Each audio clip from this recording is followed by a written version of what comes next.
Live from Asmara, this is ERi-TV English News broadcast for January 26. Thank you for joining us, and let's begin with the top stories.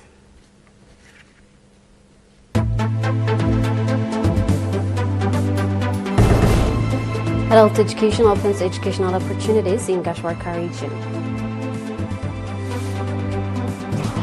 Vaccination program in Forosab zone.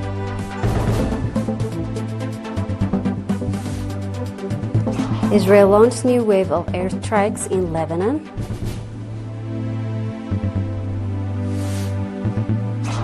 And European Union imposed full ban to phase out Russian gas by late 2027. At an activity assessment meeting conducted in Bahrain 2 on 23rd January, it was reported that the adult education program has opened educational opportunities to many citizens in the Gashwarka region. At a meeting to review the adult education program from 2016 to 2026, Mr. Ishaq Yusuf, head of the adult education program in Gashwarka region, said that over the past 10 years, more than 25,000 citizens have become beneficiaries of the program.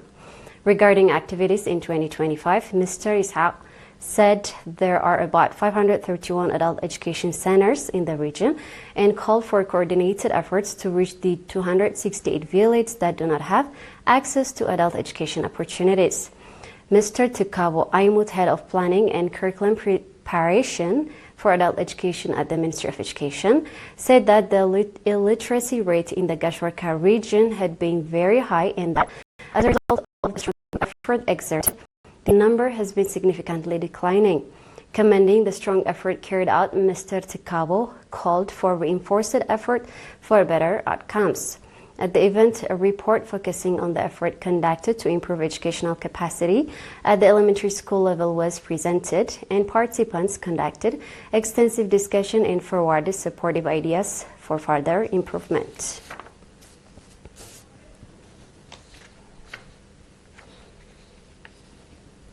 Nurse Ramadan Muhammad Umar, head of Foro Health Center, reported that in 2025, the vaccination program in Forosab zone increased by 5%. Nurse Ramadan further stated that the number of pregnant women delivering at the health center increased by 3.6%, pregnant women seeking treatment by 3.5%, and pregnant women using maternity waiting room by 12%. Nurse Ramadan also said that sustained awareness-raising activities are being carried out to control the prevalence of sexually transmitted diseases.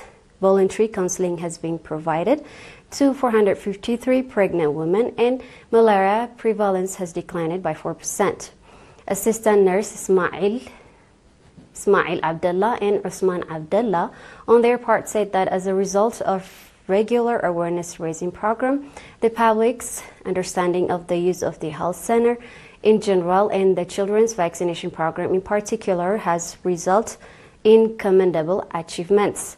Foro Health Center provides healthcare service to residents of administrative areas of Foro, Zula, Afta, Airomale, Hadish, and Malka.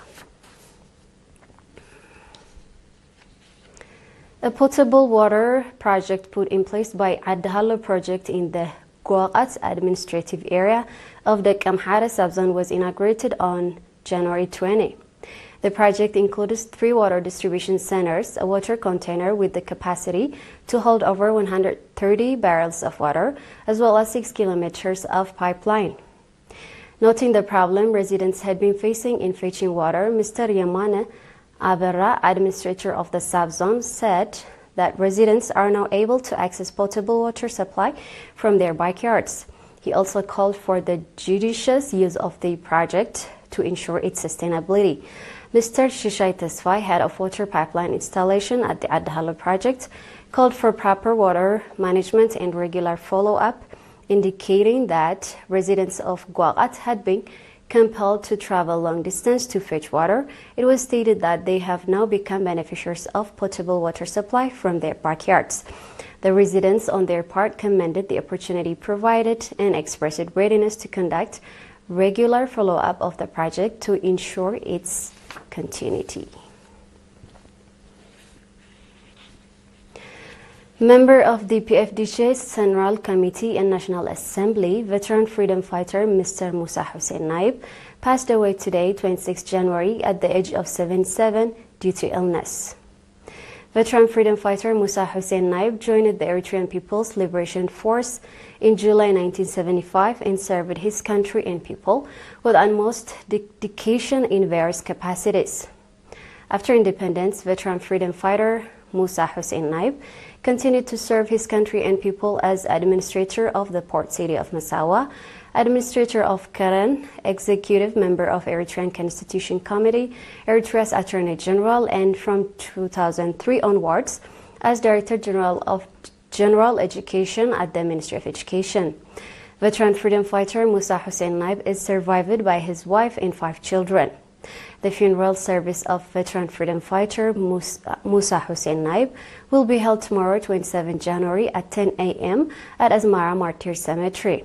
Expressing deep sorrow over the passing away of veteran freedom fighter Musa Hussein Naib, the Ministry of Education conveys condolences to families and friends. Those were local news updates. We'll be back with international news right after this. Stay tuned.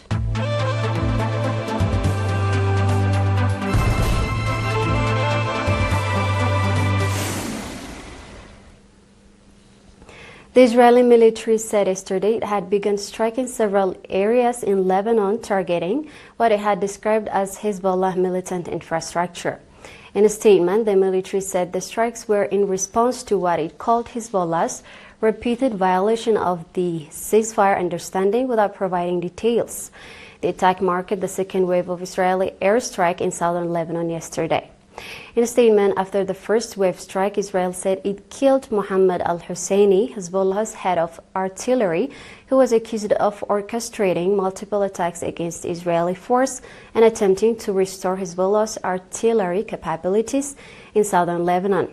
Israel has carried out frequent strikes in Lebanon, saying they are aimed at neutralizing Hezbollah threats, despite a ceasefire brokered by the United States and France that has been in effect since November 2024. The Lebanese government has condemned what it described as Israel's continued violation of the truce. The Council of the European Union, EU, today gave a final approval to a ban on imports of Russian pipeline gas and liquefied natural gas, LNG, into the EU, with a full ban entering into force from January 2027 for LNG and from the autumn of 2027 for pipeline gas. The prohibition on importing Russian pipeline gas and LNG will take effect 6 weeks after the regulation enters into force, while existing contracts will be given a transition period to wind down. Before authorizing gas to enter the EU, national authorities will have to verify the country where the gas was produced and a measure aimed at preventing circumvention. The regulation set out tough penalties for breaches, including maximum fines of at least $2.97 million for individuals, and for companies at least 3.5% of worldwide annual turnover, or 3 times the estimated transaction turnover. EU countries must submit national diversification plans by March 1, 2026, and identify challenges in replacing remaining Russian gas. Since the onset of the Russian-Ukraine war, energy prices across Europe have surged. In recent years, the EU has sharply reduced its imports of Russian oil and gas. Russian oil fell to below 3% of the bloc's total oil import in 2025, but Russian gas still made up an estimated 13% of EU gas imports last year, according to release. We're about to conclude our news broadcast. Let's have a quick recap of the top stories.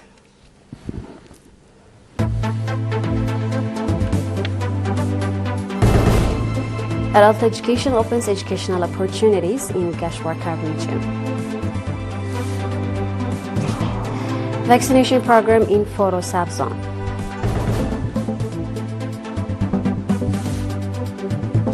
Israel launched new wave of airstrikes in Lebanon.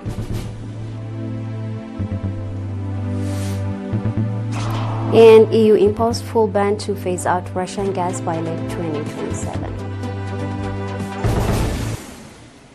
And that's all with the news for this session. Thank you for watching. Have a great night.